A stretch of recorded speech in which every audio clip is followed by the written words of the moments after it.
to my channel, Pouring My Art Out for the Lord.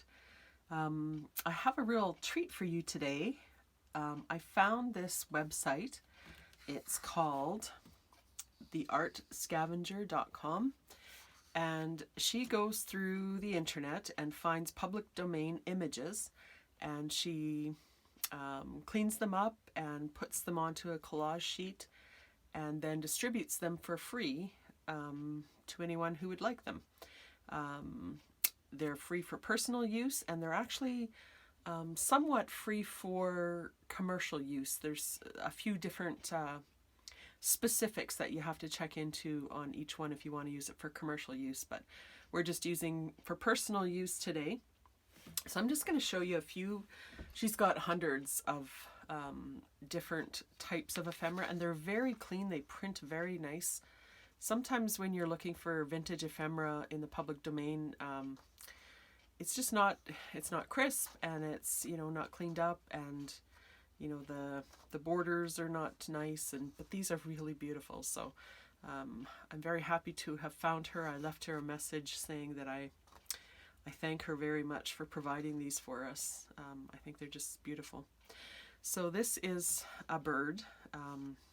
There's different names for different things. The names aren't on here, so I'm not sure what all the names are, but if you go to this website, and she's got free collage sheets as a heading, and then she's got like all different sections, so you can go on the bird section and figure out which birds you like. This one is like a vintage lady, actually some men as well, just little snippets. This one is, I believe it's a magic catalog to buy, like to do magic tricks, or maybe how to do magic tricks kind of thing. So I thought that one was kind of fun. And she has the same images in different configurations. Like she'll have this one in bigger, maybe 3, they're all different, but you know, just as an example, there's maybe 3 like this with these images on them. And then she's also got tag images, she's also got circles, different things like that. So you pick whatever you need, and you can cut them out. This one I thought reminded me of Edith Holden images. I just love this type of hand-drawn image with the cream background like that, and kind of the vintage aging on the edges. And she had several of these types of images, so I love that. This one was a cookbook, so it's got some really neat cooking images, different techniques and stuff like that, and these are very readable, so they're nice and crisply printed. This one is a gardening catalog, or a seed catalog. So it's got roses and different types of vegetables, flowers. This is some different tools for the garden. This one is apothecary labels. And it's just all different different medicines from days gone by, and dosages and whatnot on there. So I thought that was really cute. And this one is some insects. So there's butterflies. She's got other butterflies, lots of insects, dragonflies, different things. This one is just an assortment. This one was a music one. So it's got all the different string instruments there, and guitars, clarinets, drums, whatever. So I really, really like all of these images, and I think they would make beautiful ephemera. So I'm going to show you a couple of ways that I'm going to prepare these to make my own ephemera. What I did is I obviously printed out lots, and I'm going to just kind of do it up now, so then I will have it just to grab and go when I need it for a journal or something. So the first thing I'm going to try is I have some coffee just in a little half-pint mason jar. I made really strong instant coffee, so I put in about 1.5 teaspoons probably of instant coffee rather, and then filled it 3/4 of the way up with water. The stronger it is, the darker it is, and you don't want to wet these images very much because unless you're printing with a color laser printer, these images will bleed, and then you won't have that Christmas. So what you want to do is have it fairly strong so that you don't need to make it very wet. And the other thing is, I also printed these on, this is copy paper, but it is a little thicker copy paper. I think this is probably 32-pound copy paper. You can do it with thinner, but you will likely have a little bit of bleed through. And you can also definitely do it on cardstock as well. I chose to do this because I really like the feel of it after it's been coffee dyed. So I'm just going to show you quickly what I do. Turn it to the back, obviously. I have a little makeup sponge. Sometimes I use a cotton ball. I dip it in my coffee, and you can see how strong that is. And then you don't want to like just make a big puddle. You just quickly go through like this and color the whole back. Of course, there's going to be a little margin there, so I don't even really need to be right to the edge, but and then sometimes what I'll do is I'll let that dry, and then I'll do another, just a little bit more of a this sort of thing, so that it's, you know, not just, I don't see all the lines like that. But you can see that it really didn't affect the front at all. So that's what I'm looking for. So I'm just going to put this one aside to dry. And it's, you know, super duper quick. I have this coffee sitting on my desk all the time, and I use it almost every time I craft now. I use it a lot because I really like the effect that it has. So I'm just going to do this one here. So again, I'll dip it into my coffee there. And just a quick little color here. You don't want it to pool any place. Just quickly get it over there like that. And again, you can't even tell on the front that it's been done. It does curl the paper a little bit, but once it dries, sometimes it stays curled, but you can flatten that out easily. So I'm just going to do one more. I'm going to do these birds here. And again, just dip it in. So you know the routine by now. Super duper easy. Okay. So, and it dries very quickly because you don't put much moisture on there. So I'm going to put that one aside to dry. And the first one that we did is not completely dry, but it is fairly dry. So what I'm going to do is I'm going to wet my makeup sponge again. I would just wring out a little bit of the coffee. I don't want it too wet. And then I'll just sort of do a little bit of this. You can even do this through a stencil if you want, just to make, you know, it look more like a coffee dyed page instead of just a, you know, stripy paper kind of thing. And, you know, you want different shades and whatever, so just like that.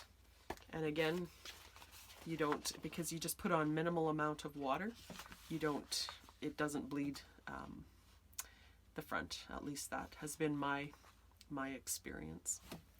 So I'm just going to put those aside to dry. I'll probably do a couple more with the coffee as well.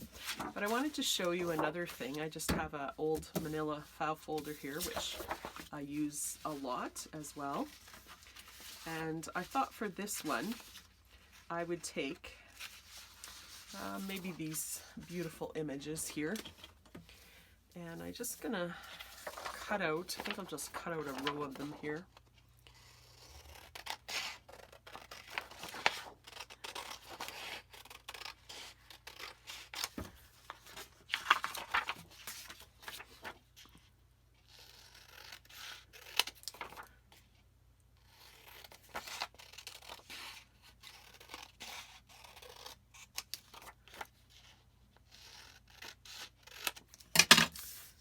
Alright, so I just cut out 3 of the images there.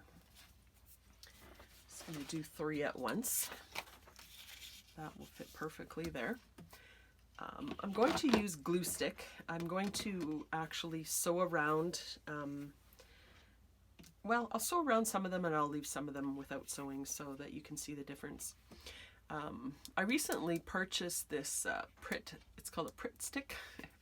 And I've been looking for the perfect glue stick for a long time.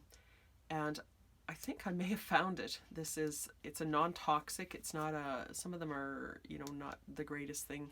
This is actually made in Mexico. But it's quite economical. I think it was $4 Canadian for a big tube. And it really sticks well. It doesn't, I've tried the Yoo-hoo glue and I like how it sticks, but it often makes a big glomp and then it gets used up so quick. So I'm forever buying that one. I had really good luck also with Elmer's Extreme. This is just Elmer's all-purpose, but there's an Elmer's Extreme. And I really liked that one as well. But that one, I can't find it around here for, a good price. It's about $8 for, this one is slightly bigger even. So I thought, that's an option as well. And I've tried, various different store brands and different things, and I haven't been using this one that long, so I can't, vouch for its longevity or whatever. If you have any glue sticks that you really particularly like, leave me a note in the comments, because if this isn't it, then I want to keep looking for the perfect glue stick. I don't like having to, a lot of the glue sticks you have to reinforce with other glue, and it's fine if you're going to sew it or something, but if you are just going to rely on the glue stick, which I like to sometimes, then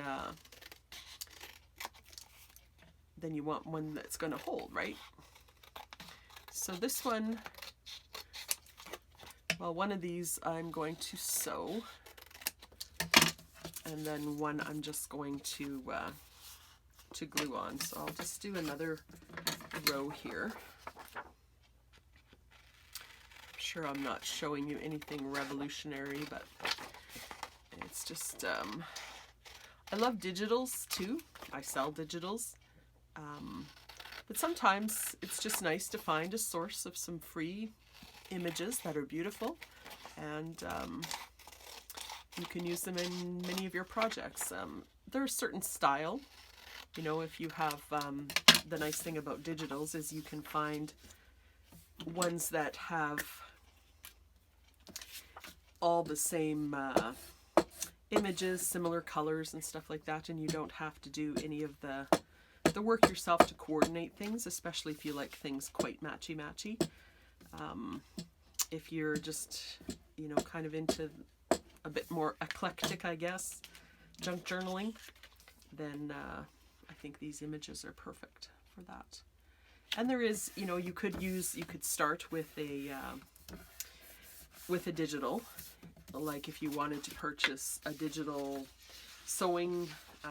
There's actually lots of sewing ones too in her packages. This isn't particularly a sewing one, but if you wanted to do a sewing one and then you wanted to just add a few little bits and pieces from something like this, that would be a great option too. So I'm going to just cut these out, and I'm going to sew around one set of them and just cut the other set out.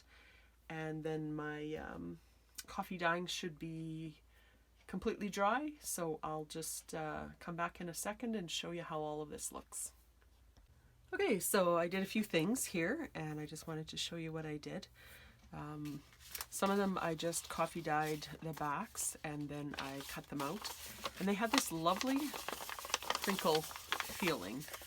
I think that's the part I really like. If you use ink on the back, you can cover that up as well, but you don't get that nice crinkly effect. So I really do like that. Here's the birds. I just put a word on that one. I'll show you that in a second, how something that I do with that. These ones I just basically coffee dyed and cut out. I didn't do anything to them. Same with these ones here. It just gives them a nice feel, texture. And for some reason, coffee dyeing seems to strengthen the paper. I'm not sure why. After it dries, when it's wet, it's not. But these ones I just left plain because I thought I might use these just for collage. Bits and pieces. I may tear them and stuff, so I'll just leave those as is, and the same with these. This is the cookbook. Mrs. Welch's cookbook. Domestic Economy from Agricultural College, Des Moines. That's so cool. This one was the insects. So this one I turned into like a journal card. I backed it on some file folder and just put a word there. This one I just left as a piece of paper, but put a word there as well. This one I made into a tag on a manila folder again as well. And then this one I kept 3 of them together on the page, and I sewed around it, and then I just folded it into like a trifold and added a sentiment there. So that's good for like a little journal tuck or something. These ones I just coffee dyed and cut out, and I didn't cut out the other ones yet. I still have the other, there's the large ones and the small ones. I haven't cut those out yet. I think I'll just leave those in a strip so that they're easy to find. And then this is probably my favorite. This is kind of the Edith Holden look-alike. And some of these I did different ways. These ones I backed onto manila cardstock, and then I coffee dyed the manila cardstock, and then I stitched around them and added a sentiment. So this is the same. This one I backed onto cardstock, manila file folder, stitched around it. I did not coffee dye this one at all. And same with this one, I believe. Yeah. Same with this one. And these 3 were just backed onto manila cardstock, no sewing, and I rounded the edges, and I just put a sentiment on those ones as well. So I think they all turned out really cute. I think it's a great economical way to create some ephemera from your, from just some things that you can find on the internet. A couple little tips I just want to show you. When you're cutting these out, you have some wasted paper, and I like to coffee dye it. It's easier to coffee dye it in one big sheet and then cut it up, I find. You can just do the coffee dyeing really quickly that way. I have this set of stamps from Stampin' Up! From a few years ago, and here's one that just says Faith. So I'm just going to ink it up, and on these offcuts that I trimmed off, I'm just going to stamp a word, and you could stamp, whatever word you have, whatever stamps you have, you can use. I think I'm just going to cut quite a bit off of that word, actually, so it will fit where I want it to fit. And just put a tiny bit of ink on there around the edge. And maybe I'll grab one of my birds here and see how that might fit there. That owl. This one looks like he has faith. I'm not sure why, but so I'm just gonna glue that one on there. So then you're using the scraps that you cut off as well, that you coffee dyed. Almost covered up the little one there. So there, and then you have a nice little sentiment there. You can use small, a lot of mine I used smaller sentiments. These were a bigger one, so whatever you have works well.